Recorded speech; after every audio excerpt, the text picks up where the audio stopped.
Bueno, mientras tanto usted abra su Biblia. Yo les había prometido empezar un ciclo de conferencias relacionadas al tema de las finanzas.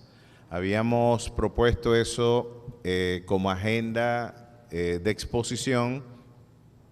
Sin embargo, hoy es Navidad y vamos a tener que brindar un paréntesis para hablar del fundamento de esta festividad y hablar sobre la pertinencia de esta celebración. Vamos a ver cuál es el sentido del nacimiento de nuestro Rey y Salvador, cuáles son algunas verdades que podemos nosotros consagrar como principios de fe en nuestro peregrinar, ¿verdad? Mientras Cristo Jesús, el Rey de Gloria, vuelve por su pueblo. Pero mientras tanto, vamos a estar abriendo nuestras Biblias en Isaías 9:6. Verso 6, por supuesto, del capítulo 9 del profeta Isaías. Y estamos hablando de unos 6, 7 siglos antes de nuestra era, siglo octavo antes de Cristo. Ya 8 siglos antes, el profeta Isaías nos estaba anticipando de estos eventos. Ahora, miren lo que tiene que decirnos el Señor. Porque un niño nos es nacido, hijo nos es dado, y el principado sobre su hombro, y se llamará su nombre admirable, consejero, Dios fuerte, Padre eterno, príncipe de paz. Lo dilatado de su imperio y la paz no tendrán límite sobre el trono de David y sobre su reino, disponiéndolo y confirmándolo en juicio y en justicia, desde ahora y para siempre. El celo de Jehová de los ejércitos hará esto. ¿Cuántos dan gloria a su nombre? Dios y Padre Celestial, continuamos y proseguimos delante de tu presencia, sublime, excelsa, maravillosa presencia. Hoy, como siempre, una vez más, al encomendarnos al fiel cuidado de tu amor y de tu gracia, lo hacemos en el ruego de que tú nos bendigas en el ministerio de tu palabra, de que tú hables para edificación, exhortación y también consolación de nuestras vidas, que tu dulce, sublime palabra, cual espada cortante de 2 filos, penetre hasta lo más íntimo de nuestro ser, haciéndonos discernir, oh Dios, nuestros pensamientos y las intenciones de nuestro corazón.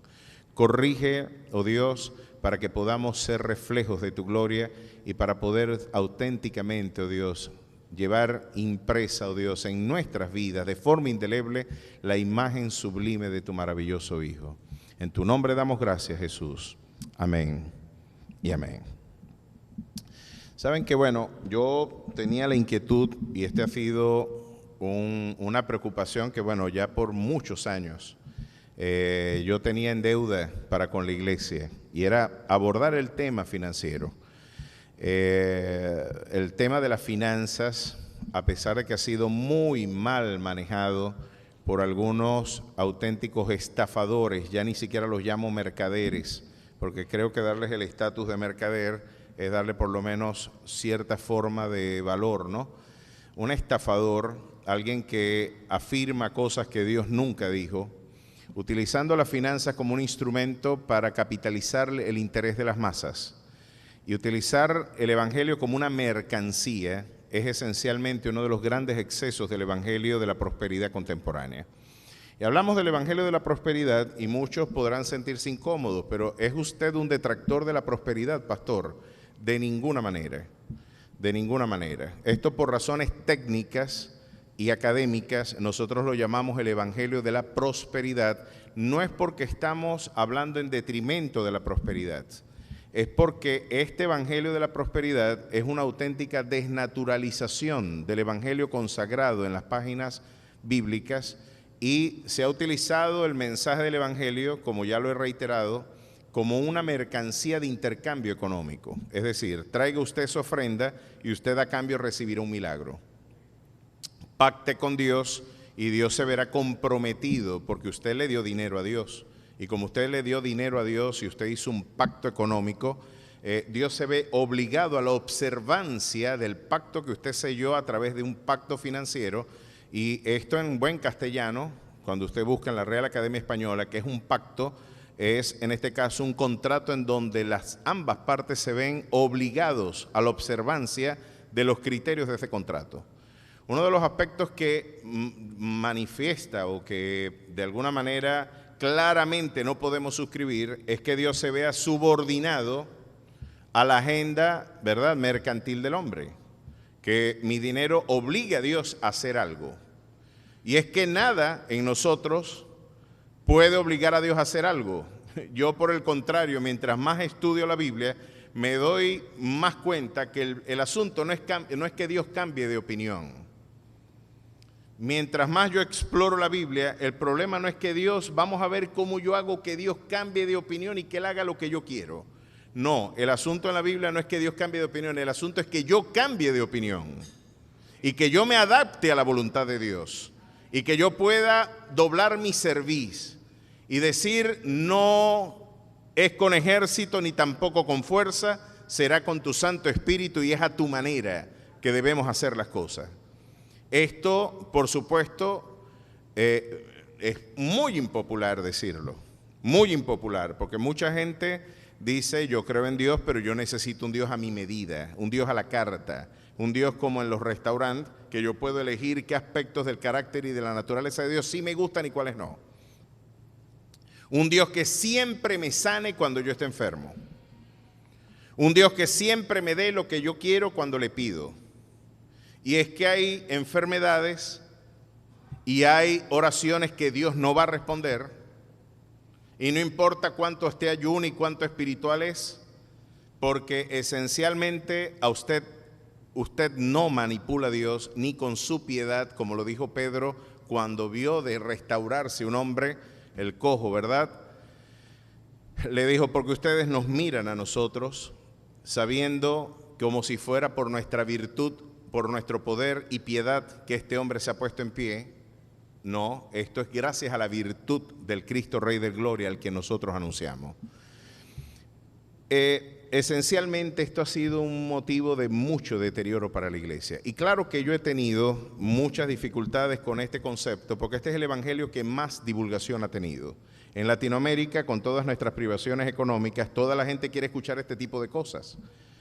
Como 5 pasos para hacerme rico, 4 pasos para la prosperidad, confiésalo y recíbelo. Esta visión, esta tecnología espiritual es la que mayor marketing tiene, y a través de los medios de comunicación, ya de difusión global, hoy pues ha tenido una proyección sin precedentes en el mundo contemporáneo. Sin embargo, ese evangelio de la prosperidad no promueve prosperidad, solamente promueve prosperidad a los que los predican. El evangelio que realmente promueve prosperidad, el evangelio que realmente promueve bienestar, aún en las diversas dimensiones y esferas de la condición humana, es el evangelio pristino consagrado en este libro. Y los pueblos, mientras más rigurosos fueron en acercarse a este documento, más prósperos fueron. Sin necesidad de estar manipulando gente, sin necesidad de estar manipulando y modificando la palabra de Dios, haciendo decir cosas que Dios nunca dijo para que la gente fuera estafada en los púlpitos. No. Mientras más riguroso, mientras más firme fue la exposición bíblica en los Estados Unidos, el norte de Europa, nuestros destinos migratorios hoy, los lugares donde nos queremos mudar todos y que no nos vamos porque no tenemos visa, pero si tuviéramos visa todos no quedara uno, por lo menos a trabajar y a buscar prosperidad, pero no nos damos cuenta que esos pueblos son grandes y hoy están en abierta decadencia porque este libro se convirtió en la norma infalible de fe y de conducta de esas comunidades. Vamos a hablar de esos temas. Yo creo que ya el domingo que viene sería un muy buen abrebocas para iniciar el año sobre los temas financieros. Y mi resistencia a hablar de este tema, entre otras cosas, tenía que ver con la idea de que, chicos, ya han manipulado tanto con este tema que a mí me da... Yo decía, tengo cierto escozor y resistencia a abordar el tema financiero, pero el Señor ya me ha reprendido de manera muy firme. Y yo no puedo, por razón de un prejuicio teológico, olvidarme de que debo exponer todo el consejo divino, así sea yo mal interpretado. Así sea yo mal interpretado. El apóstol Pablo en una ocasión dijo, ¿verdad?, que donde abunda el pecado, sobreabunda la gracia.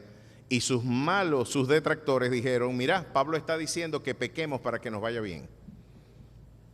Y Pablo dice, la condenación de esa gente no debe tardar. Pero vamos a hablar de estos temas con el favor de Dios. Quiero en verdad detenerme y voy a exponer con temor y temblor cada pisada y cada detalle, exponerlo con mucho rigor. Gran parte del sufrimiento que nosotros tenemos es de carácter económico, y Dios mediante, Dios nos dará luz para ver algunas verdades que nos van a alumbrar incluso para saber elegir bien a nuestros líderes y gobernantes. Porque nos vamos a dar cuenta que los gobiernos que más promesa promueven son los gobiernos que más le regalan a usted. El gobierno que menos, y nosotros votamos por el que más dé. Él me puede dar 2 bolsas, aquel me daba una. Este me va a dar una tarjetica negra que yo no voy a tener que trabajar, sino que ahí me le van a echar cobre sin yo trabajar. Y ese tipo de gobiernos son los que generan sujetos, langostas, que dicen después en los medios de comunicación, es que aquí no le dan una casa a uno. Que aquí no le dan ni una casa a uno. Un tipo sin franela, en sandalias, se veía que eran como las 12 del día y se acababa de despertar.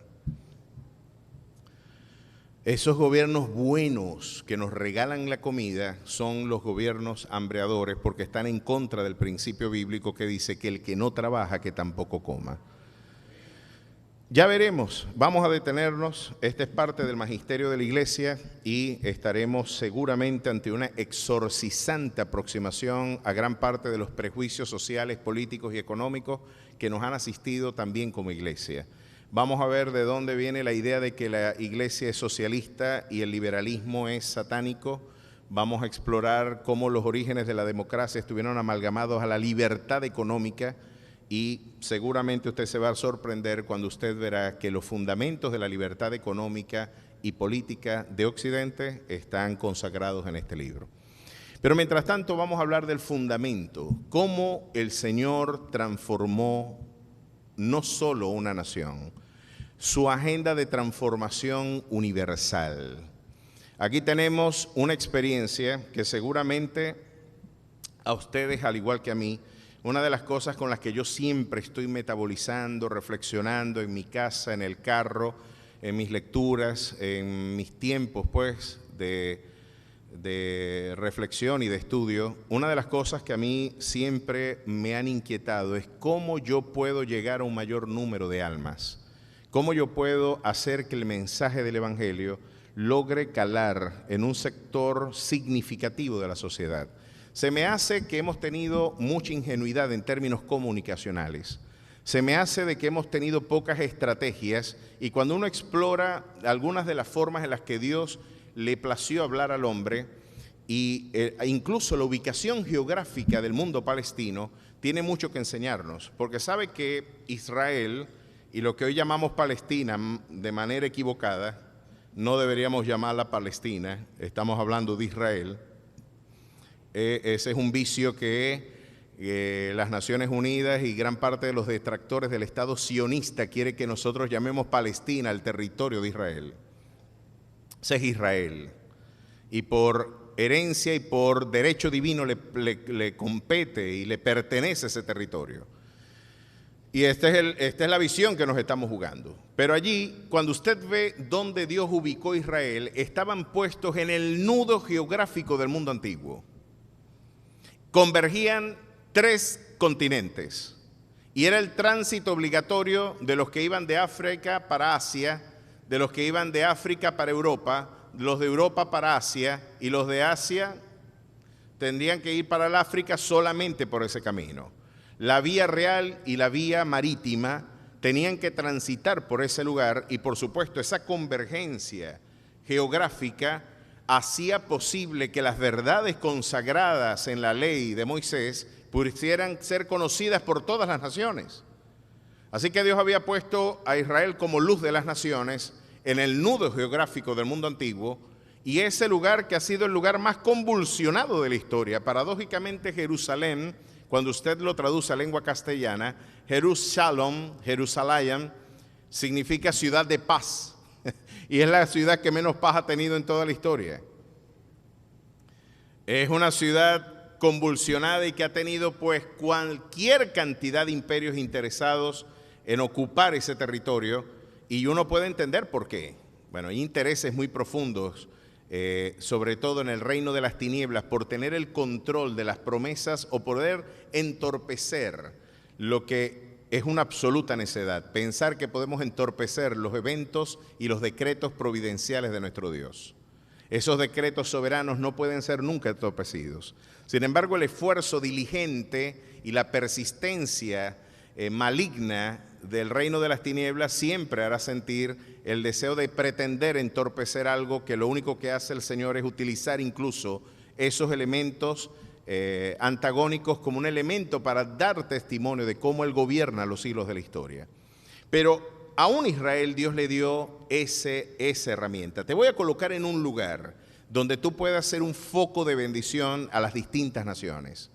Todos van a tener que pasar por donde tú estás y mientras esa gente transite, tú vas a ser una piedra viva, un testimonio de mi gloria ante las naciones. Si ustedes viven de la manera que yo les he enseñado, si ustedes suscriben los preceptos y la ley que yo les he dejado y que en el Sinaí yo les di como testimonio, ¿verdad?, a todas las edades, pues las naciones verán el resplandor de ustedes, ustedes serán cabeza y no cola, ustedes van a dar un testimonio, ustedes darán prestado y no tendrán que pedir prestado.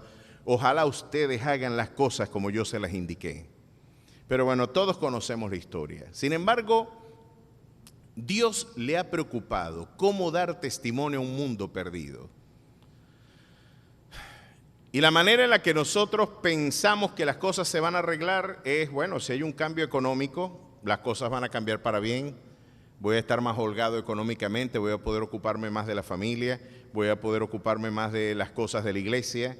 Mientras yo busco las cosas, mientras lo terrenal ya esté seguro, el tiempo que me quede libre, pues tendré más tiempo para ocuparme en el ministerio y en el servicio y así pues yo podré ser más útil. Y el Señor le dice, bueno, es que esencialmente ese es el problema, la manera en la que tú estás haciendo la agenda.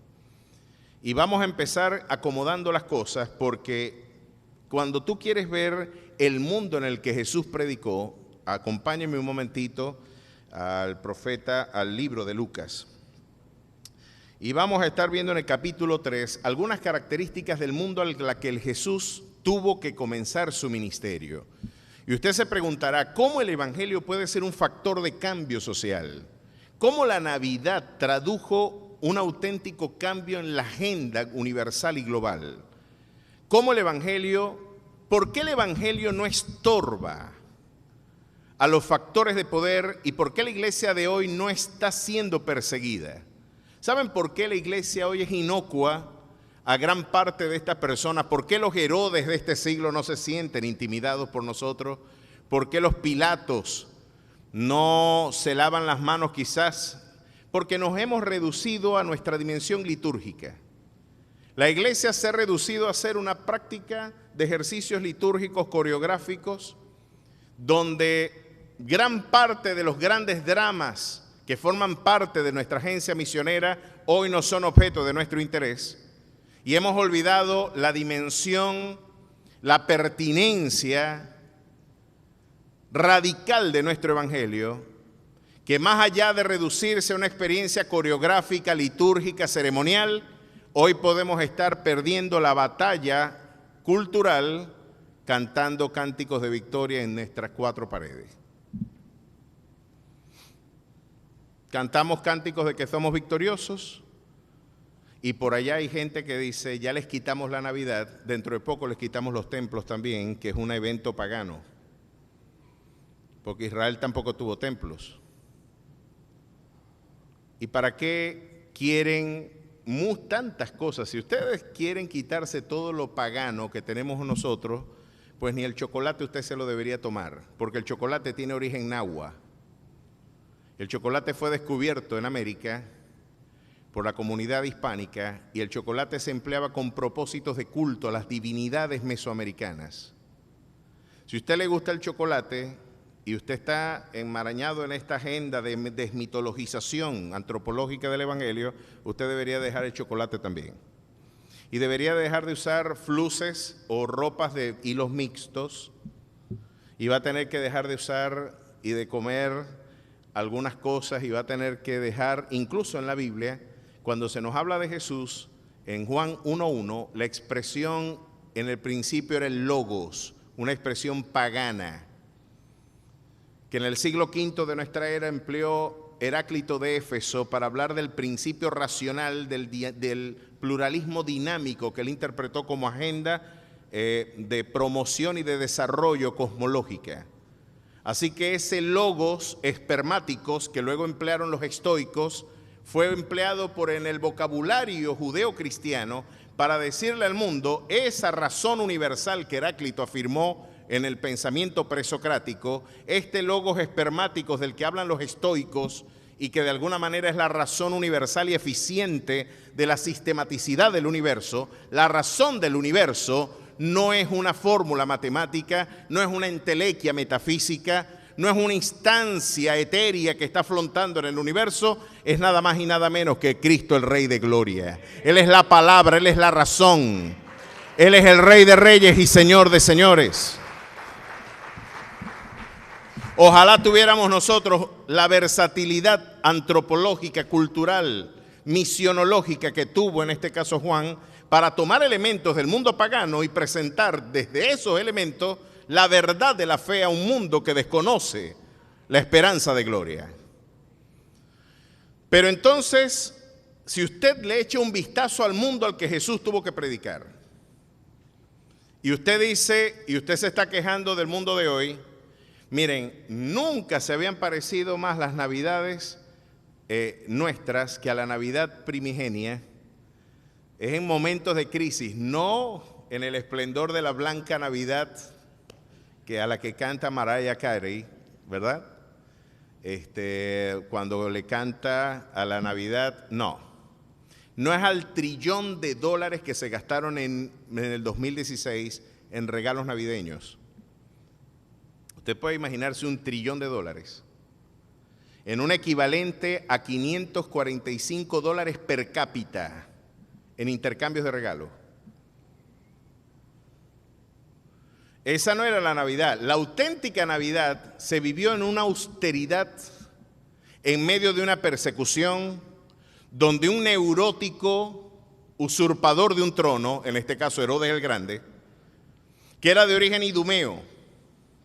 Cuando usted dice ¿qué es eso de origen idumeo? Era de Edom, descendiente, en este caso de Saúl, el que vendió la primogenitura a cambio de un plato de lentejas, el que tuvo en poco la herencia y la vendió a cambio de un plato de lentejas. Los descendientes de ese fornicario, como lo dice la Escritura, de este adúltero espiritual, que tuvo en poco el premio de la primogenitura, los descendientes que eran enemigos jurados de Israel, porque era una lucha entre hermanos, pero una lucha de un resentimiento histórico. Y ya el profeta Nahum tiene que recordar, el error de ustedes es que nunca perdonaste a tu hermano. Mantuviste indefinidamente tu malestar para con él, nunca lo perdonaste, y ese resentimiento histórico, claro, viendo la bendición de Dios reposar sobre Jacob, despertaba envidias, rencillas, incompatibilidades de convivencia entre dos naciones hermanas. Y este pueblo de idumeos, por supuesto, ahora irrumpen a ocupar, chico, me interesa el poder en Israel, a pesar de que yo no soy de origen, no soy de la estirpe de David, puedo, por razones políticas, en mi habilidad para manejar el poder, fíjate chico, yo tengo alianzas con el gobierno central que me van a permitir a mí conquistar espacios de poder dentro del trono de David. Yo le voy a arrebatar. Mira, mi presencia en el trono es una evidencia de que Dios como que ya se olvidó de lo que le había dicho a mi padre, en este caso, cuando yo había vendido la primogenitura. Yo en verdad soy el rey de Israel ahora. Y lo logró mi habilidad política. Estoy ocupando el trono y voy a dejar un testimonio de gestión maravilloso, porque a pesar de que no soy rey, porque muchos cuestionan mi origen, ni siquiera nací en esta tierra, voy a decorar bien el templo. Y creó una de las grandes maravillas del mundo antiguo, que era el templo de Herodes, porque los tiranos son muy buenos decoradores. No sé por qué, pero el ego inflado de los tiranos les impele a hacer obras arquitectónicas maravillosas, quizás para encubrir sus delitos, sus crímenes de lesa humanidad, para desviar la atención pública en otros eventos de mayor esplendor estético. Muchos de ellos hacen eventos arquitectónicos y cosas extraordinarias para desviar la atención de la gente en lo que realmente están lesionando, que es la dignidad humana. Lo cierto es que cuando llegan los reyes y le dicen a Herodes, venimos a visitar porque hemos entendido que nació el rey de los judíos. Los reyes, que no se saben si eran 3, ni tampoco si eran reyes, porque lo que sabemos es que eran sabios. Y la expresión allí magi habla de intelectuales o de científicos, hombres de letras y de profunda sabiduría, que a lo mejor eran 2, 3, 4 o 10. No tenemos certidumbre bíblica, no hay certeza exegética, es solamente una tradición, ¿verdad?, del mundo patrístico, es el que nos ha legado la idea de que eran 3. Pero no hay evidencia exegética de que eran 3. Lo cierto es que estos hombres inquietaron al poder cuando le dijeron, nació el rey de los judíos. Y dice la escritura que Herodes y toda su casa se perturbó. Dijo, ¿cómo que nació el rey de los judíos? Yo soy el rey de los judíos. Y Herodes trató de disimular como buen maquiavélico, porque los políticos no tienen amigos, los políticos tienen socios. Es muy diferente. Si usted quiere ganar una alianza con un político, ofrézcale algo que le interese. Si usted no tiene algo que a él le interese, usted es un estorbo. Pero Maquiavelo, para que usted entienda bien lo que la política traduce, la ambición y la sed de poder, usted tiene que leer El Príncipe de Maquiavelo. Ahí usted va a ver el auténtico periodismo politológico, la realpolitik, tal como se mueve. Bueno, si usted quiere tener encariñado un político con usted, ofrézcale algo que le interese. Y el interés de este hombre era encubrir su preocupación. Yo no puedo decir, chico, la verdad es que yo estoy usurpando un trono en vocabulario teológico, yo no soy heredero de este trono. Pero díganme dónde está ese rey para irlo a adorar yo también con ustedes.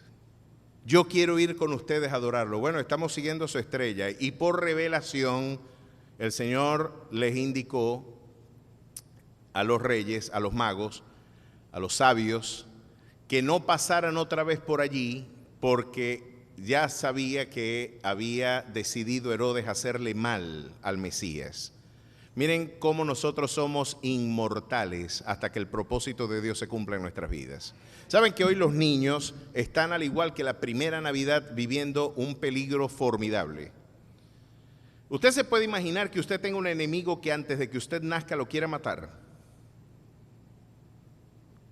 Y la omnipotencia del Estado, toda la omnipotencia del Estado en las manos de tus detractores.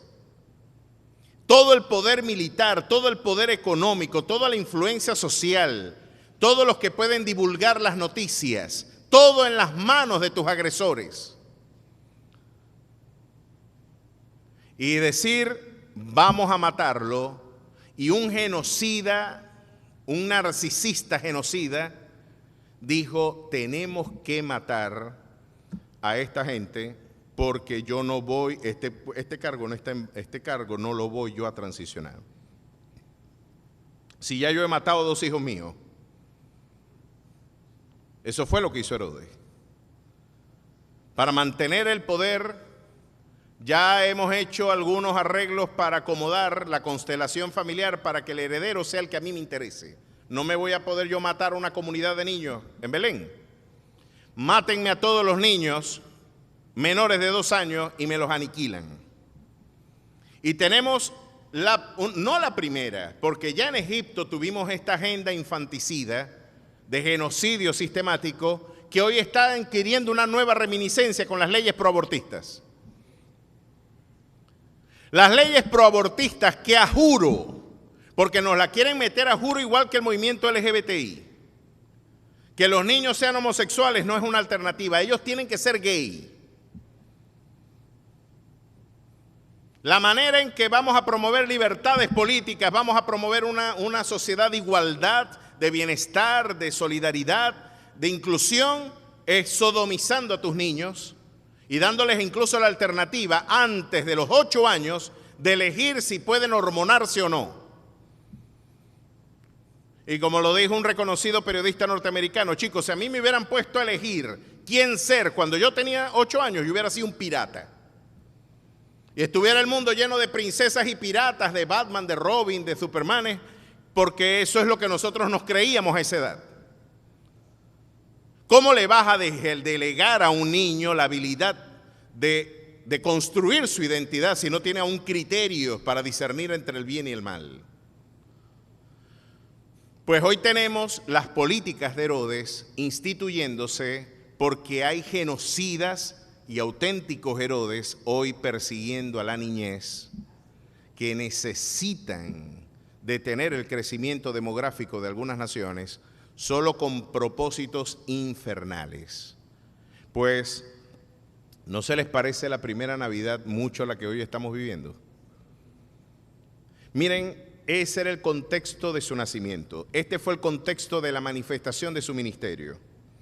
En el capítulo 3, verso 1 de Lucas, nos dan algunos datos sobre las personas que estaban gobernando para el momento en el que Jesús comienza su ministerio. En el año 15 del imperio de Tiberio César. Tiberio César, ese era el lascivo gobernante de Roma que para aquel momento, después de haberse aburrido de las prácticas sexuales, de los ritos y de las orgías con mujeres y con hombres, después de aburrirse porque era tan cotidiana y tan frecuente la posibilidad del encuentro sexual con personas de distintos sexos, dijo, ya a mí no me complacen las mujeres, ya a mí no me complacen los hombres, ahora yo quiero tener prácticas sexuales con los niños. Y este Tiberio César, según los anales de la historia, tenía una comunidad de niños a las que él llamaba los pececillos, a los que metía dentro de sus recámaras, dentro de las piscinas, ¿verdad? Y tenía prácticas aberrantes sexuales con esos niños, sin que esos niños tuvieran nadie que pudiera defenderles, porque la máxima autoridad del imperio, de alguna manera, había decidido utilizar a la niñez como un instrumento de placer sexual. Este era Tiberio César. Vamos a ver, ese era el presidente, ¿no? Ese era el Biden de aquel entonces. Vamos a ver quién era el gobernador. El gobernador era Poncio Pilato. Pues de Pilato lo que nos deja como testimonio en los anales de la historia era su habilidad política para mantenerse en el poder. Y como tenía una de las comunidades más sediciosas del mundo antiguo, donde habían revueltas culturales y políticas a cada momento, mítines de revolución para sacar a Roma del territorio palestino, de la comunidad de Judea, en este caso él infiltraba dentro de las comunidades judías algunos que chuceaban y apuñaleaban a las personas en las manifestaciones. Así que el instrumento de disuasión, de resistencia social que él tenía era infiltrar personas en las manifestaciones populares y, por supuesto, puñalear a discreción para intimidar y desmovilizar a las masas. Este era un hombre que nos dejó como testimonio, a mí lo único que me interesa es preservar el poder. Lo que yo tenga que hacer, lo voy a hacer.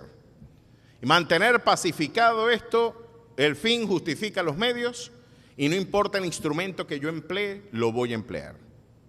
Este era Pilatos. Herodes el tetrarca, hijo de Herodes el Grande, y era tetrarca porque la tierra fue dividida en 4, así que era el alcalde del municipio. Dividieron el territorio porque ya habían problemas con estos idumeos y le dijeron, dale un pedazo de tierra a cada uno para que se queden quietos. Y se le da un municipio a cada uno para que ya se acabe la lidia de quién es el heredero del padre, y así dividimos en tetrarquías y tenemos un control político más claro, ¿no? Sin embargo, este Herodes el tetrarca fue el que le dio muerte a Juan el Bautista. Él mismo, que mantenía una relación de adulterio con su cuñada, le había quitado la mujer a su hermano, y que le había dado muerte quizás a uno de los hombres más sublimes que había parido la historia, que era Juan el Bautista. ¿Pueden ustedes imaginarse el presidente un pedófilo, el gobernador un líder maquiavélico y el alcalde es un sinvergüenza siete suelas que estamos sufriendo consecuencias espirituales por sus elecciones y decisiones morales? Ahora miren cuál era la otra línea, porque aquí había una cadena de peluches muy bonitas, ¿no? Felipe, el tetrarca de Iturea, su hermano, y de la provincia de Tracónite, Lisanias, tetrarca de Abilinia. Y miren quiénes eran los pastores y líderes, las élites espirituales. Siendo sumo sacerdote, Anás y Caifás. Alguien diría, bueno, ya que la política está podrida, vamos para la iglesia para ver si encontramos algún refugio, ¿no? Porque aquí, imagínate, aquel es pedófilo, este es un maquiavélico, aquel es un inmoral, y imagínense, uno es peor que otro, vámonos para la iglesia. Y cuando se mete en la iglesia, está como sumo sacerdote Anás y Caifás. Y estos eran los auténticos hermanos Cocó del mundo del siglo I. Este era el hermano Cocó. Él dijo, yo no toco ese cuchillo, no dinero, pero póngalo, échalo por acá. Ya ustedes saben la práctica, los hebreos tenían sus peregrinaciones anuales y sus prácticas litúrgicas, que gracias a la muerte y resurrección de nuestro Rey y Salvador, no tenemos nosotros que tener que observar. Ya los hombres aquí no nos tenemos que circuncidar. Yo puedo comer mariscos, puedo comer langostinos, puedo comer camarones. Qué bendición poder comer eso, Dios mío. ¿No sabe de lo que se están privando? Por eso, en lugar de judaizar el cristianismo, yo creo que deberíamos cristianizar el judaísmo. A los que tienen este énfasis, no, tenemos que volver a las raíces hebreas. Hay que volver a las raíces hebreas, pues comience circuncidándose, comience a no utilizar paltó o telas que tengan hilos mezclados. No puede comer usted camarón tampoco, ni un atuncito de lata no se lo va a poder comer, y menos la pata de cochino que se comió ayer en la noche. Qué empeño, chico, de querer esclavizarse cuando podemos hoy vivir la libertad gloriosa de los hijos de Dios. Y nos comimos esa pata de cochino. Qué bueno. Pero ellos tenían sus prácticas litúrgicas y mientras el Mesías no le diera cumplimiento, ¿verdad?, a la agenda redentora, tenía que observarse ese aparato litúrgico. Pues cuando venían a ofrecer sacrificio y traían algún cordero, estos evaluaban y decían, ese cordero que usted trae no sirve. ¿Cómo que no sirve? No, el que sirve es este que yo tengo aquí. Este sí sirve. Pero yo vi que este estaba bueno, no, ese no sirve. Bueno, ¿y cuánto cuesta ese? $30. Pero yo, sí, si usted no va a echarse el viaje para acá, perder el viaje, $30. Bueno, tendremos que hacerlo. Y sacaban, desembolsaban, claro que no eran dólares. Estamos hablando de la moneda del siglo I, ¿verdad? Del dracma y de otras monedas de circulación. Pero lo cierto es que había un intercambio económico y un interés mercantil. No, la ofrenda que realmente sirve es la que yo te vendo. Si no, no funciona. Bueno, me llevaré mi corderito. No, déjamelo ahí. Ese corderito que trajiste no sirve, pero para algo a lo mejor me lo como, no sé. Déjelo ahí. Entonces lo meten en el corral y cuando se iba aquel oferente, el próximo que venía, ahora ese cordero que no servía, por algún hecho milagroso, ahora sí sirve y cuesta $40. Dice, este cordero que está aquí, el que no servía así un ratico, ahora sí sirve. Cuesta y usted puede ofrecer un sacrificio íntegro y digno si usted utiliza este sacrificio, este corderito común. Imagínese usted, eran los que estaban presidiendo la asamblea, la élite espiritual de Israel. Los que bajo su anuencia se le dio muerte al Mesías. Porque Jesús selló su sentencia de muerte socialmente cuando le volteó las mesas a los cambistas del templo. Y con un azote en la mano, miren el celo que había en el corazón, en este caso de nuestro Señor. ¿Puede usted imaginarse un pastor con un azote en la mano? Algunos dirían que desproporcionada, que irracional la conducta del pastor. Mis queridos hermanos, quizás hemos sido blandengues y gran parte del deterioro moral y espiritual de nuestras iglesias responde a que no hemos tenido el vigor de Jesús de voltearle las mesas a los mercaderes del templo. Tan preocupados por el esplendor social, Pero el celo de Jehová consumía a nuestro Rey y Salvador Jesús. Han convertido mi casa es casa de oración y no una cueva de ladrones. Que le vengan a decir usted, si usted quiere el milagro del Salmo 91, traiga $91 o el equivalente al cambio a su moneda nacional y usted recibirá las bendiciones del Salmo 91. Eso yo lo escuché por enlace. O un Cash Luna decir, y digo su nombre porque usted lo puede ver y él sin ninguna preocupación lo dijo. Cuando Simón el mago le ofreció dinero a Pedro a cambio del don del Espíritu Santo, de alguna manera él no se equivocó, le estaba trayendo una contribución. El que se equivocó fue Pedro, que no contento con verle dado muerte a Ananías y a Zafira, ahora quería matar también al pobre Simón el mago, decía él, al pobre Simón el mago, como si hubiera sido un acto de arbitrariedad apostólica, darle muerte a Simón el mago, al que pretendía mercantilizar con la fe, al que quería decir que el don del Espíritu se recibe a través de un pacto económico. Pues para que usted recuerde esas palabras, porque yo nunca había visto un acto más descarado de torcer las Escrituras que la que hoy adelantan algunos de estos mercaderes del templo. Miren cómo le dijo de alguna manera Pedro a aquel hombre. Entonces Pedro, diciendo, dadme también a mí de este poder para que cualquiera a quien yo impusiere las manos reciba el Espíritu Santo. Cuando vio Simón que por la imposición de las manos de los apóstoles se daba el Espíritu Santo, les ofreció dinero. Cuidado, mi amado hermano, porque Anás y Caifás hoy nos están haciendo parecer mucho a las primeras Navidades. No hay reposo en el ejercicio político y los que presiden la asamblea espiritual mercantilizan con ella. Miren lo que le respondió el auténtico apóstol al que quería ofrecer dinero a cambio de un favor divino. Miren lo que le dijo. Entonces Pedro le dijo, tu dinero perezca contigo, porque has pensado que el don de Dios se obtiene con dinero. No tienes tu parte ni suerte en este asunto, porque tu corazón no es recto delante de Dios.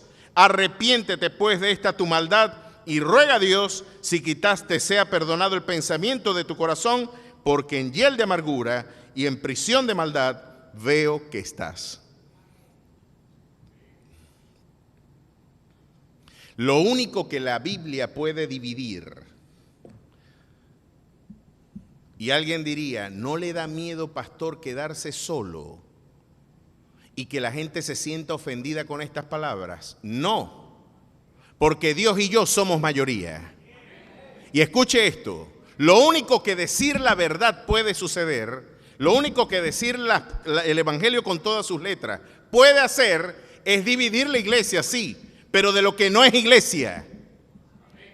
Lo único que puede la Biblia, si a usted no le gustó lo que aquí dice, el problema no es con el pastor, es con el jefe.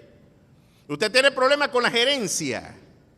Y el problema entonces es que este libro va a dividir no a la iglesia, a lo que no es la iglesia de lo que sí es la iglesia. Porque la iglesia dirá, se secará la hierba y se marchitará la flor, pero la palabra del Señor permanecerá para siempre. Usted puede ver que el origen del deterioro de cualquier ministerio es exponer al descrédito la palabra de Dios y ponerla en segundo lugar. No, vamos a hacerlo a mi manera. Yo soy más carismático y mis palabras tienen más relevancia que ese libro antiguo, chico. Ya estoy aburrido de leerlo. Es más, no lo entiendo. Y como no lo entiendo, necesito que alguien me dé una versión más ligera, ¿verdad? Más light. Si usted tiene falta de sabiduría, pídala a Dios y Él la dará sobreabundantemente y sin reproche, dice la Escritura. Pero pida con fe, no dudando, porque el que duda no espere recibir nada de Dios, porque el que se acerca a Dios tiene que creer que le hay y que es galardonador de los que le buscan. A su nombre sea la gloria. Así que la palabra de nuestro Dios jamás dividirá la iglesia. Lo que va a dividir es lo que es la iglesia de lo que no es la iglesia. Y ya el apóstol Pablo decía, es necesario que entre vosotros haya disensiones para saber quién es de Cristo. Así que yo tengo esa dificultad. No es que la unidad está por encima de la verdad. No. Sin verdad no hay unidad. El fundamento de la unidad es la que decía Pablo a los Efesios, pensando una misma cosa y sintiendo una misma cosa. Si usted no piensa lo que el Señor dice en su palabra, si usted le incomoda lo que la palabra del Señor dijo, usted tiene entonces que revisar si no tiene un ídolo falso en su mente, una falsa concepción de quién es Dios. Usted le está rindiendo culto a una imagen distinta que no es bíblica de Dios y tristemente le está rindiendo culto a una construcción social y no al Dios que es revelado en este santo libro. Es interesante que Anás y Caifás nos hicieron recordar que había deterioro moral también en el templo. Jesús les volteó la mesa. Hay que volteársela. Hay que decirle al mundo lo que están haciendo. Es pecado. Y si usted está enfermo, si usted necesita algo de Dios, pedid y se os dará. Buscad y hallaréis. Tocad y se os abrirá. No se le ocurra a usted pensar que usted va a conseguir de Dios más si usted entra en un pacto económico con Él. No, venid y bebed gratuitamente del agua de la salvación. Así que beba breve de esa fuente. El antecedente de tu milagro es la fe, no tu dinero. Ahora, que Dios te va a bendecir cuando tú das, ¿quién puede dudar eso? Que Dios bendice al alma generosa y al dador alegre, que Dios lo ama, claro que es verdad. Pero de pensar que usted porque dio dinero piensa yo te di, vas a tener que hacer lo que yo te dije, usted necesita convertirse. Usted necesita no un milagro, usted lo que necesita es el milagro del nuevo nacimiento, porque usted no ha conocido a Dios aún. A Dios usted no lo puede comprar, a Dios usted no lo puede manipular. Él es el rey soberano de la historia, Él es el que muda y cambia los tiempos y las edades. Él es el que quita reyes y pone reyes. De Jehová es la tierra y su plenitud, el mundo y los que en él habitan. Tu dinero no es tuyo, es de Él. Tú eres solamente un mayordomo de la propiedad divina. ¿Y qué le vas a dar a Él que Él ya no tenga? Lo que Dios espera de ti es fe, certeza y convicción de que Él es el Señor de tu vida y de tu circunstancia. De que tú encomiendes en Él tu camino y confíes en Él porque Él obrará. Anás y Caifás no le estaban diciendo esto al pueblo. No le estaban diciendo esto al pueblo. Dijeron, aquí tenemos un instrumento de lucro. Podemos tener contento al gobierno central con nuestros silencios, con nuestras omisiones, con nuestras predicaciones. Podemos apagar los brotes de violencia que pueden haber por acá. Como ellos eran más saduceos, creo que tenían más ascendencia saducea que farisea. Los fariseos eran más patriotas. Y aunque usted no lo crea, los fariseos que fueron tan condenados por Jesús tenían un fuerte sentimiento nacionalista. Pero quizás ese fue su error, el chauvinismo nacionalista que también estuvo presente en Jonás. Nosotros no queremos que se salven otras naciones, nosotros somos la luz de las naciones y las naciones no tienen que servir a nosotros. No, nosotros será una agencia misionera de salvación. Nosotros queremos es una reivindicación política y económica. No estaban pensando en ningún tipo de regeneración espiritual. Los saduceos eran la élite, los encumbrados, eran realmente los de la nariz respingada, ¿no? Y tenían pactos con las élites políticas muy claras. Así que parece que el mundo ya tenía todos sus números echados. Aquí no hay nadie que quepa aquí. Ya el mundo se lo repartieron en toda esta pandilla de criminales. Ya está repartido el mundo entre ellos. Y cuando usted ve el mundo microscópicamente, usted dice, aquí no hay nada que hacer. ¿A quién iremos? Si el gobierno central es un pedófilo, el que le sigue es un líder maquiavélico y no tengo nada que ofrecerle a cambio, yo soy un estorbo, a mí no me van a recibir. De hecho, los intereses de nuestra nación no les importan. Lo que a él le importa es mantener pacificado esto para que no hayan revueltas y mantener un rostro de legitimidad frente al gobierno central. Al otro, Herodes el tetrarca, ese está con su mujer revolcándose en los bacanales de este siglo. Vamos para la iglesia para que nos den consuelo y allá nos psiquitrillan pues y nos ven como una auténtica fuente de poder económico. Estos números vistos así pareciera que promueven desaliento. Y no voy a hablar de la realidad política mundial ni nacional. No hace falta hacerlo. Ya usted puede ver cómo se parece nuestra Navidad original a la Navidad que hoy estamos viviendo. Pero cuando ponemos este mundo en perspectiva eterna y ahora trascendemos de la dimensión histórica a la dimensión sobrenatural, vamos a ver qué tiene Dios que decirle a los líderes de este mundo. ¿Quiere ser usted un factor de cambio en su nación? ¿Y qué nos enseña el ministerio terrenal de Jesús, la primera Navidad para nosotros hoy? ¿Qué tendrían que escuchar los funcionarios públicos de la iglesia de hoy y de los militantes del evangelio de hoy? Miren, como iglesia hay mucho que aprender de Juan el Bautista. Juan el Bautista no estaba preocupado por caerle bien a la gente. ¿Saben que ese era un rastro distintivo de mi pastor? Era un tipo muy buena gente, pero no le preocupaba en nada la opinión de la gente. Digamos, él no estaba preocupado en que usted le cayera, en que él le cayera bien a la gente. Y esa autonomía emocional era muy atractiva. Muy atractiva. Un tipo que no le preocupaba, yo estoy hablando con Dios, tengo cosas que decir de parte de Dios y lo único que me interesa es agradarlo a Él. Si en la agenda que Él me encomendó yo no te caigo bien a ti, peor para ti. Ese era Juan el Bautista. Juan el Bautista dijo, ¿se quiere ir? Yo le abro la puerta. Me voy con la maleta, yo se la ayudo a hacer. El hijo malcriado que dice, ahora me voy de la casa, porque en esta casa no lo dejan hacer. No se preocupe, yo le hago la maleta a usted y lo pongo en el taxi y usted levanta campamento, porque los que se gobiernan a sí mismos se mantienen a sí mismos también. Si usted dice que es un hombre, es una mujer, ya, bueno, vaya y se mantenga, pues demuéstrelo. Juan el Bautista no andaba, mi hermano, con filtros. No estaba, por ejemplo, nosotros aquí, para cuando alguien llega acá, nosotros tenemos todo un aparato de protocolo esperando que ustedes lo hagan sentir bien. Y espero que lo sigamos haciendo.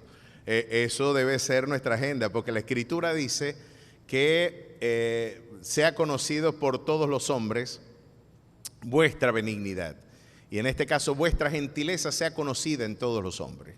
Decía Pablo a los Gálatas. Así que tenemos que ser gentiles, tenemos que ser afables, ¿verdad? Amables. Esa amabilidad debe ser proverbial en el pueblo de Dios. Sin embargo, Juan el Bautista, cuando recibía algo, usted se imagina que en la puerta lo reciban, ¿cómo estás, culebra? ¿Quién te enseñó a huir de la ira venidera? Adelante. Ese era Juan. Miren cómo lo recibió. Y decía a las multitudes que salían para ser bautizados por él, chico, y él lo estaban buscando a él, y él los recibía con esta palabra: oh, generación de víboras, ¿quién os enseñó a huir de la ira venidera? Así le daba las bienvenidas a los que iban para la iglesia de él. Y yo digo, ¿y por qué la gente insistía en buscarlo? Porque imagínese, ¿sabe usted? Mientras más complejos usted tenga, mientras más una concepción débil de su identidad usted tenga, usted va a ser más fácil de ofender. Hay una relación directamente proporcional. Por eso usted lo ofende, no el que quiere. En verdad, uno se ofende es porque uno se convence de que lo que está diciendo tu detractor es verdad. Chico, tiene razón y me hace crujir los dientes. Pero si usted está convencido de su identidad, que el error nuestro es construirla en lo que llama la psicología contemporánea la autoestimación. Yo sigo abogando es por la cristoestimación, lo que yo soy en Cristo. Porque si yo construyo desde mi mismidad, desde la mismidad de mi ser, desde mi referente ontológico, yo soy un miserable pecador. Yo la única conclusión que puedo llegar cuando pretendo construir desde la mismidad de mi ser es la que Pablo da en el capítulo 7 de Romanos. Miserable de mí, ¿quién me librará de este cuerpo de muerte? Pero cuando veo desde la cruz mi identidad, yo puedo decir que soy hijo de Dios, soy sal de la tierra, soy luz del mundo, y lo que para el mundo y para mi carne era imposible, ahora en Cristo Jesús yo soy una nueva criatura, con un nuevo nombre y con una nueva identidad. Esa cristoestimación te hace inexpugnable cuando tú la cultivas. Y tu valor personal ya no deriva de la opinión y del consenso social, sino de lo que Dios afirmó de ti. Ya no es una construcción intersubjetiva, es una construcción teológica que deriva de la virtud redentora de Jesús. Ahora, ¿por qué iban para allá a pesar? Y Juan le dijo, mire, yo estoy claro quién yo soy. Yo no necesito que ustedes me digan quién soy yo. Ya el profeta lo dijo. Y miren cómo lo dice en el verso 4. Como está escrito en el libro de las palabras del profeta Isaías, que dice, voz del que clama en el desierto, preparad el camino del Señor, enderezad su senda. Todo valle se llenará, se rellenará, y se bajará todo monte y collado, y los caminos torcidos serán enderezados, y los caminos ásperos allanados, y verá toda carne la salvación de Dios. Ya Juan había construido su identidad desde lo que Dios dijo de él. Yo no necesito que usted diga quién soy yo, ya Dios habló de mí. Y yo le creo a Dios y no a usted. ¿Se da cuenta la libertad gloriosa de este hombre? Y que gran parte de nuestros complejos se desvanecerían si, al igual que Juan, no, pero si es que esto es lo que dice Dios de mí, lo que diga usted después de mí es irrelevante. ¿Se da cuenta usted la formidable libertad y autonomía emocional? Y por eso la gente lo buscaba, y a pesar de que él les llamaba culebra, la gente seguía yendo. ¿Por qué? ¿Qué veían allí? Esto nos está demostrando que para hacer crecer una iglesia, ¿saben qué? Yo me empaté en ese tema cuando estábamos construyendo el templo. Me puse a leer algunos libros de crecimiento. Y me leí un libro muy bonito que se llama Una iglesia con propósito, de Rick Warren. El mismo de Una vida con propósito tiene otro bestseller titulado Una iglesia con propósito. Allí en Una iglesia con propósito él dice, lo primero que tiene que hacer un pastor para que la iglesia crezca es comprar un equipo de sonido nuevo. Y yo estaba más limpio que una conciencia de santo, muchachos. Aquí estábamos pasando aceite. De hecho, este equipo de sonido nos lo donaron y lo adquirimos poco a poco, pero entonces después me enteré de una iglesia en Guatemala que compró un equipo de amplificación de sonido en $1 millón. Yo dije, náguara, ¿crecemos o nos multiplicamos? Porque un bojote de gente no es una iglesia. Eso es lo que después hay que sincerar. El tener un bojote de gente no significa que hay una iglesia. Y creo que Juan lo estaba viendo claramente. Y decía, hay que tener un equipo de sonido bueno, el mejor. Y esto no significa que no lo podemos buscar. Necesitamos un mejor equipo de sonido. Sin embargo, miren cuáles son las variables sociológicas con las que se trabaja en la iglesia contemporánea y posmoderna. Si no tienes estacionamiento, no vas a crecer. Tiene que ser un ambiente iluminado. Tiene que haber aire acondicionado. Tienes que tener un lugar y estamos hablando de las comodidades terrenales para tener una iglesia. Y yo decía, Juan no tiene nada de esto aquí. Y las multitudes lo buscaban. Y no necesitaba un templo, quién sabe cuántos cujices no habrían por allí, en el que él predicaba desde un desierto. ¿Y cuál es el factor realmente de crecimiento? Lo interesante es que Juan nos está dando una cátedra. No es la coreografía de tu fe, no es el aparato histriónico del expositor bíblico, no es el patrimonio económico de la congregación, es que aquel que convence de juicio, de pecado y te guía a toda verdad, esté presente en medio de la asamblea. Que esté encendida esa asamblea en la presencia misma del Señor, al que ellos adoran, buscan y proclaman. Entonces todo lo demás va a venir como añadidura. Porque yo puedo tener un local lleno de gente, pero a lo mejor no tengo una iglesia. Porque como les reitero, un bojote de gente no es una iglesia. Jesús tuvo multitudes detrás de él.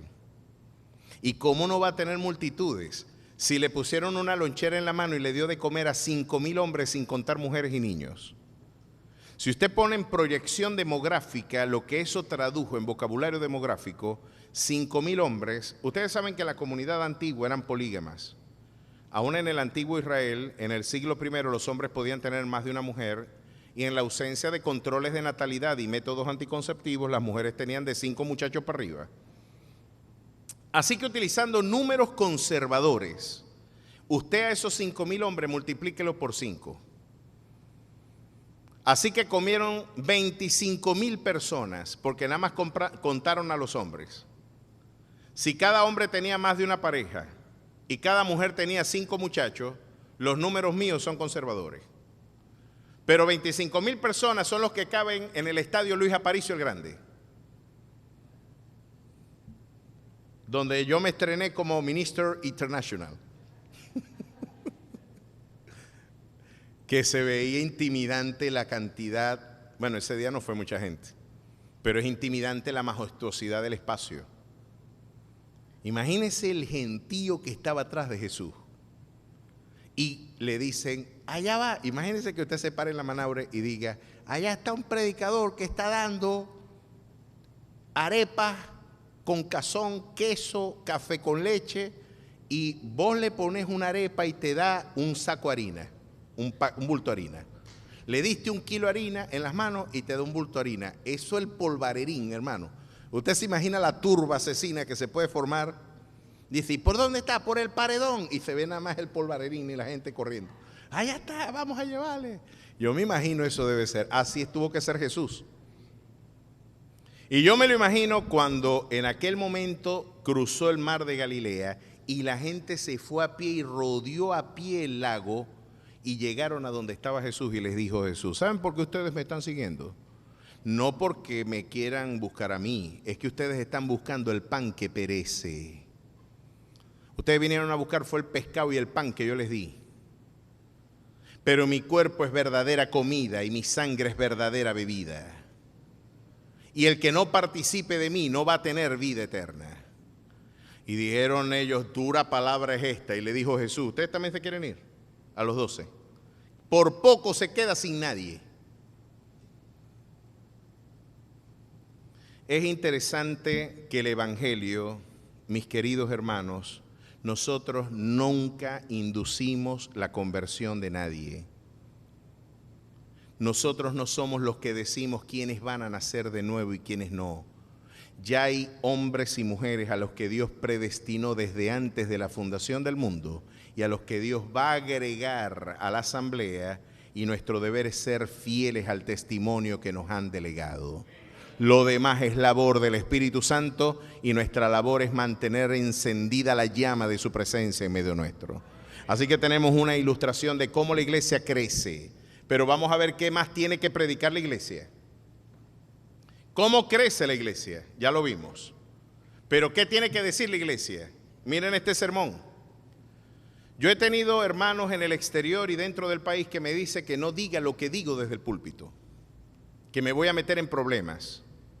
Y yo estoy seguro que lo dicen porque les preocupa mi persona y mi seguridad y mi bienestar. Pero mis queridos hermanos, yo tengo que elegir entre temer a Dios o temer a los hombres.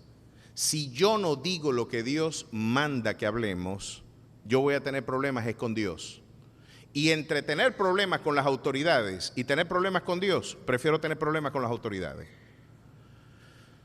Yo sé que esto es difícil, pero lo que hizo Juan el Bautista también le costó la vida a él. Miren lo que dijo aquí.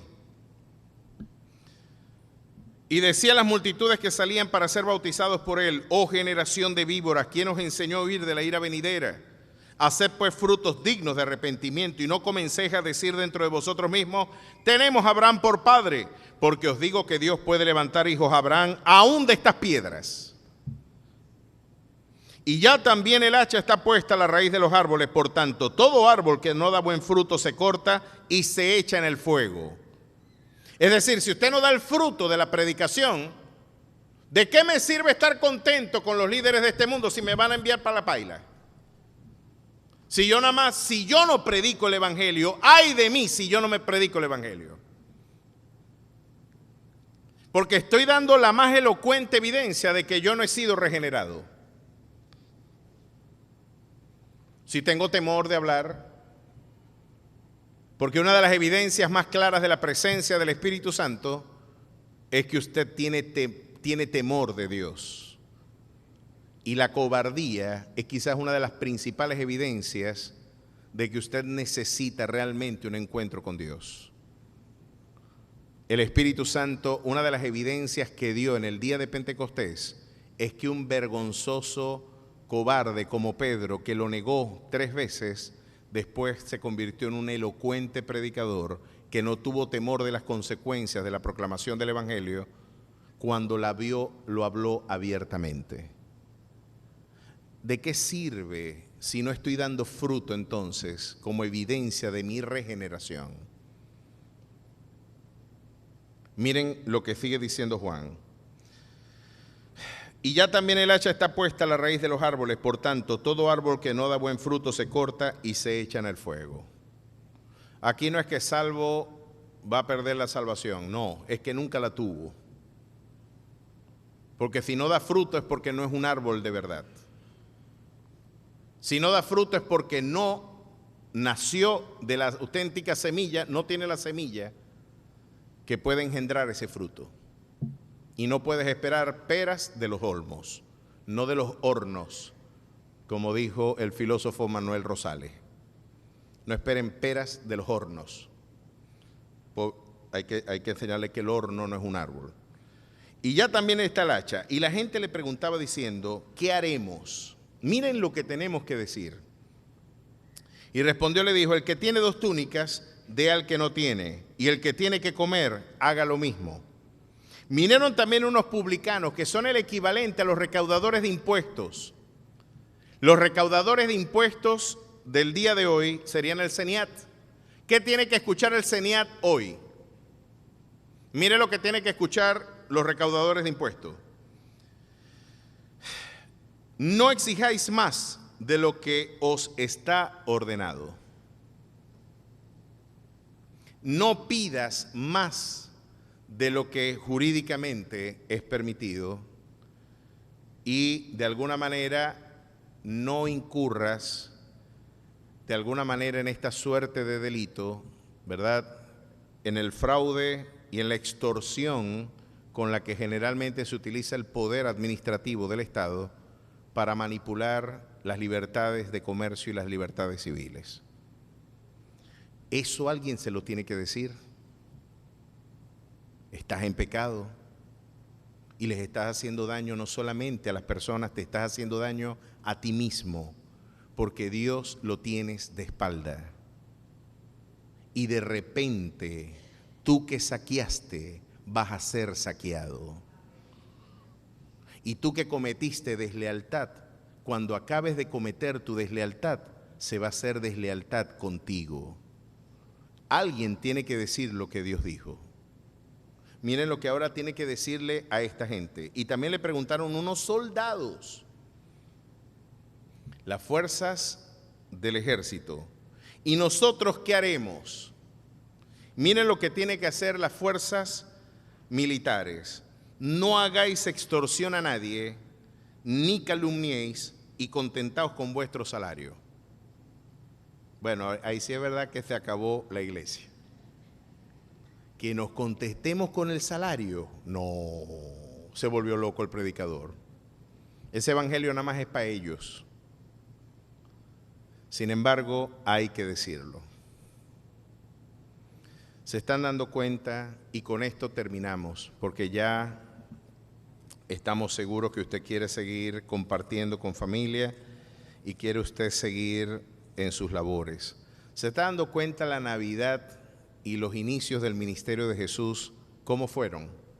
El mundo al que predicó Jesús, el mundo que recibió a Jesús, no había ni siquiera lugar para recibirle en nacer, un lugar insalubre, un lugar indecoroso para el Rey de Gloria, pues ese fue el lugar que él eligió, siendo el único ser de la historia que podía elegir dónde nacer, eligió nacer donde tú y yo no quisiéramos nacer.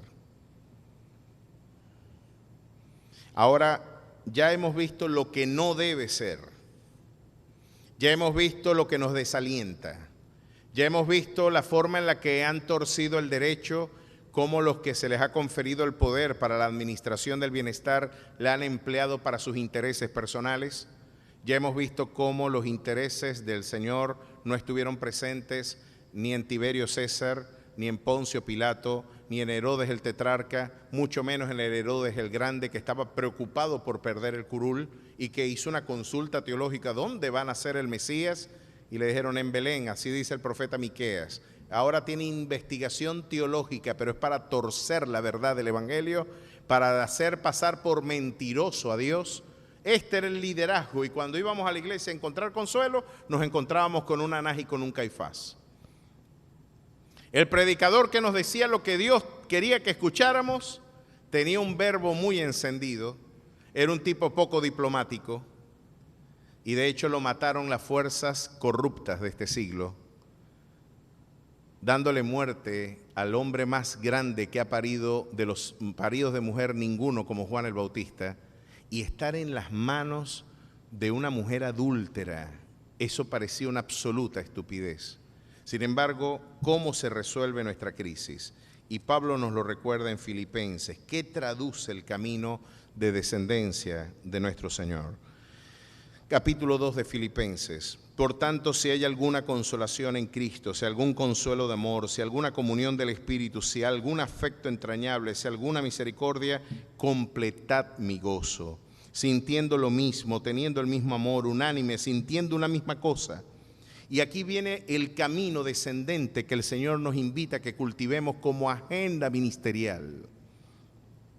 ¿Saben que gran parte de nuestras disfunciones como iglesia se resolverían si ponemos por obra este precepto? Porque queremos traer los mismos vicios del mundo a la interacción del liderazgo de la iglesia. ¿Quién tiene más esplendor e influencia en la iglesia? ¿Quién puede ostentar mayor virtud dentro de la iglesia del Señor y decir que la gente, yo soy el ejemplo de la gente? Pues esa visión punitiva del evangelio, esa visión legalista del evangelio, que cuando usted la explora se parece mucho a la del fariseo, porque el fariseo consideraba que sus obras podían justificar su salvación. El auténtico regenerado no le da la gloria a su habilidad social ni religiosa, ni a su piedad, ni a su observancia religiosa. Le va a dar la gloria al Señor que por gracia inmerecida le salvó. El legalista todavía no ha entendido que él no merece el amor de Dios. Y mientras usted no entienda que usted no merece el amor de Dios, usted va a tener un evangelio disfuncional. Usted no merece nada de Dios. Usted cree que por todo, mire, Dios me ha permitido ver y hacer muchas cosas en esta casa. Pero nada de lo que yo he hecho aquí significan que yo me he ganado el favor divino. Yo soy un pecador miserable que fue salvo por gracia. Y esa gracia maravillosa, mientras más me acerco a Dios, más miserable me siento. Mientras más lejos usted esté de Dios, más justo se interpreta. Y usted cree, no, pero es que yo me merezco que Dios... El origen de la soberbia es no reconocer nuestra miseria. Y ahora, miren cuántos problemas se nos resolverían en la iglesia si no estuviéramos en una abierta competencia por quién tiene más esplendor aquí. ¿Quién es el más popular? ¿Quién tiene el mayor brillo religioso, espiritual o ministerial?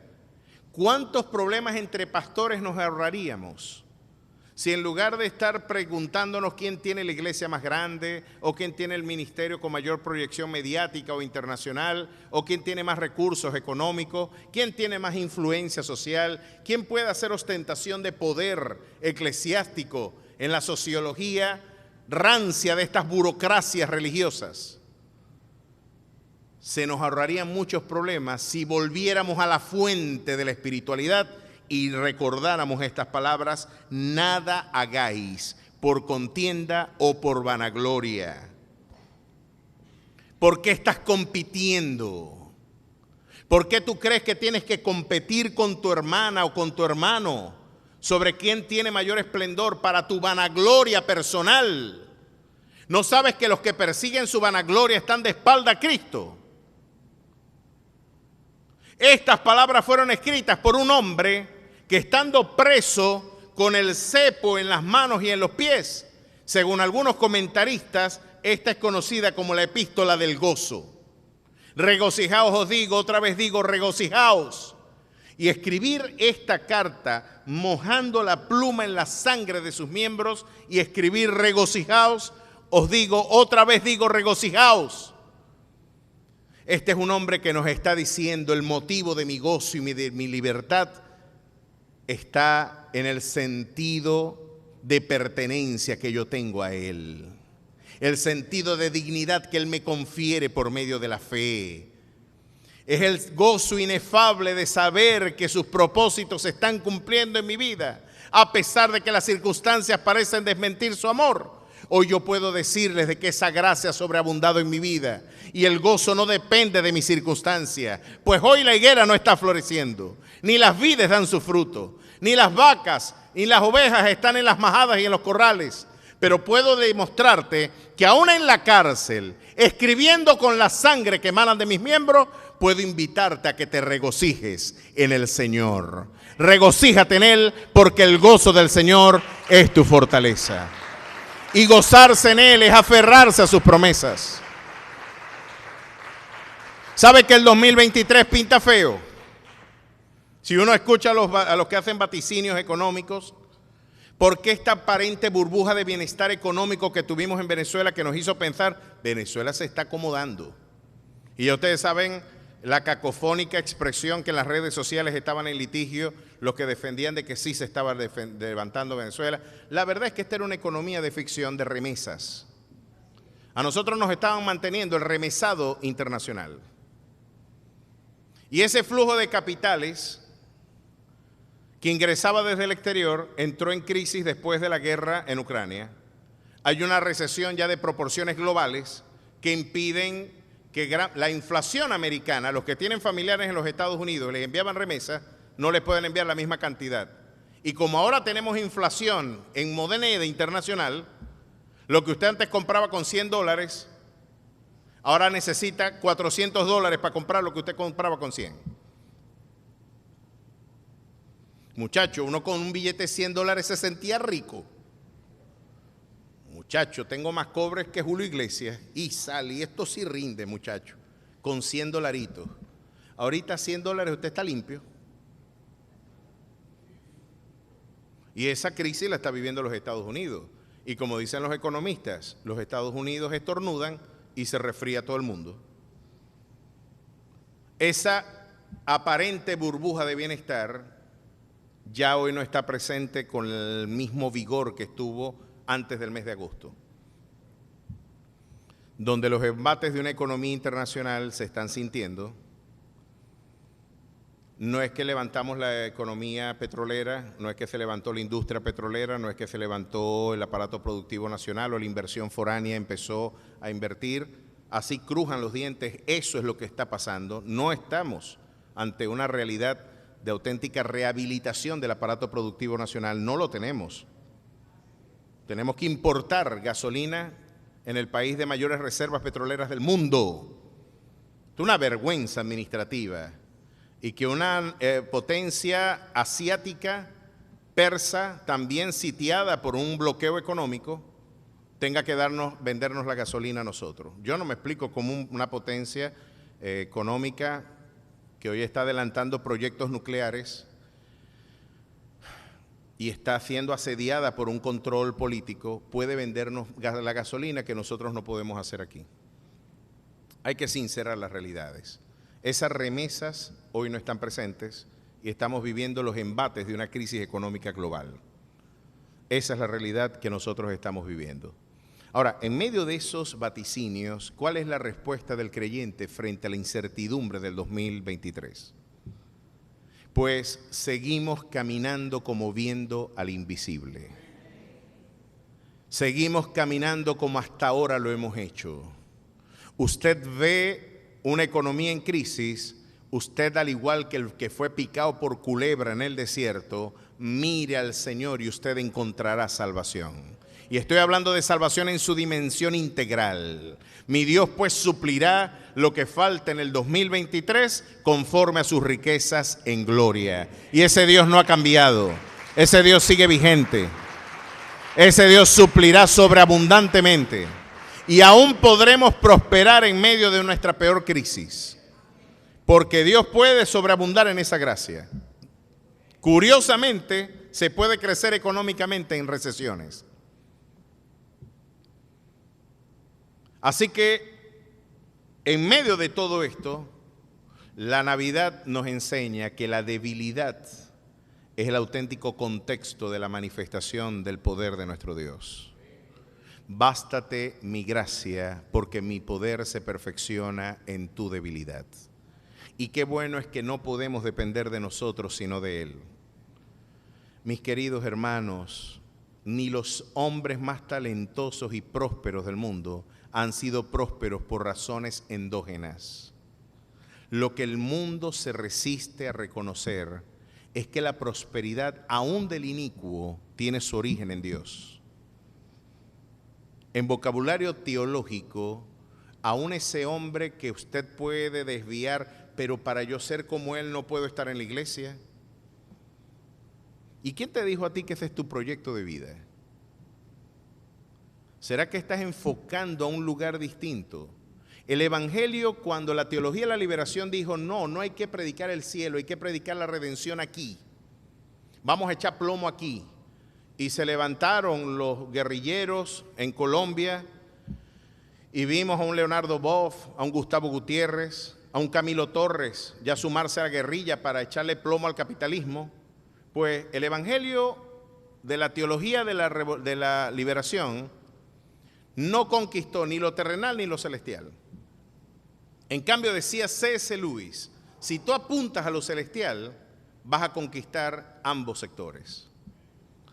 El Evangelio que mira a Cristo y que se refugia en Él, encontrará todo lo que le falta. Jehová es mi pastor y nada me faltará. Y si algo me falta hoy, no es que en realidad me falta, es que no lo necesitaba. Mientras yo no lo tenga, es porque no lo necesito. Y en esa austeridad Dios te va a dar victoria, no mirando cada uno por lo suyo propio, sino cada cual por lo de los otros. Haya pues en vosotros este sentir que hubo también en Cristo Jesús, el cual siendo en forma de Dios, no estimó el ser igual a Dios como cosa que aferrarse, sino que se despojó a sí mismo tomando forma de siervo, hecho semejante a los hombres, y estando en la condición de hombre, se humilló a sí mismo haciéndose obediente hasta la muerte y muerte de cruz. ¿Cuántos quieren morir a sí mismos para ver la gloria de su Dios? Pues en esta Navidad póngase de pie y dígale al Señor, hoy al igual que tú, Señor, quiero deponer todas mis pretensiones, todas mis prerrogativas, todo lo que yo presumo ser lo pongo ante ti, para que tú te glorifiques en medio de mi debilidad. Glorifícate en mi debilidad. Tú conoces y puede usted decirle al Señor: mira los escenarios del mundo al que yo predico, se parecen muchos a los escenarios a los que tú tuviste que predicar. Tenemos desafíos formidables que afrontar en este 2023, pero al igual que Moisés, no va a faltar el pan, ni va a faltar el agua que brota de la peña, porque ese es el Dios que te hizo pasar por un desierto terrible y espantoso, pero para la postre hacerte bien. ¿Cuántos esperan en esa gracia? ¿Cuántos esperan en la salvación del Señor? ¿Cuántos pueden hoy gozarse como Pablo, aún teniendo grillos en sus miembros, poder decir: regocijaos os digo, otra vez digo regocijaos? Esa es la Navidad. Esa es la auténtica Navidad. Aferrarnos a esos principios, predicarlo, anunciar. Usted tiene agenda, usted tiene que hablar del Evangelio con todas sus letras. Usted tiene que orar para que la cobardía transicione en valentía y usted pueda decir: yo voy a hacer lo que tú me mandaste y dejo todo el mañana en tus manos. Todas las consecuencias de obedecerte están en tus manos. Quiero hacer lo que me has encomendado. Quiero poner por obra, quiero decirte, quiero proclamarte, quiero hablarte con todas tus letras, al costo que sea. Y en medio de esa lucha, poder vencer. Mire cómo usted vencerá en el 2023. Esta es la manera en la que usted va a vencer. Y si usted puede, subraye este capítulo precioso del libro de Apocalipsis. Esto es algo que usted no puede olvidar. Capítulo 12, verso 11. Y ellos le han vencido por medio de la sangre del Cordero y de la palabra del testimonio de ellos, y menospreciaron sus vidas hasta la muerte. Usted tiene que vivir una nueva Navidad. Usted tiene que menospreciar lo propio para no vivir su vida, sino para vivir la de Él. El protagonista de su vida no es usted. El protagonista de tu vida es el Rey de Gloria. Dios y Padre Celestial, gracias por esta preciosa mañana. Hoy, en medio de los formidables desafíos que nos asisten y que nos esperan, queremos llevar fruto ante tu presencia.